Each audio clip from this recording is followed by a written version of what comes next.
Нумерология – точная наука. Математика судьбы, не терпящая неточности и недостатка в знаниях. Вы готовы окунуться глубже?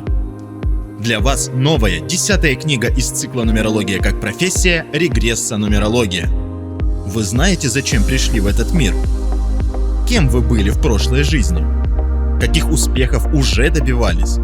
А известно ли вам, что ошибки, допущенные в прошлых воплощениях, давлеют над вами во всех следующих, пока они не будут исправлены? Путь к выполнению своих сакральных задач невозможен без детального анализа регресса и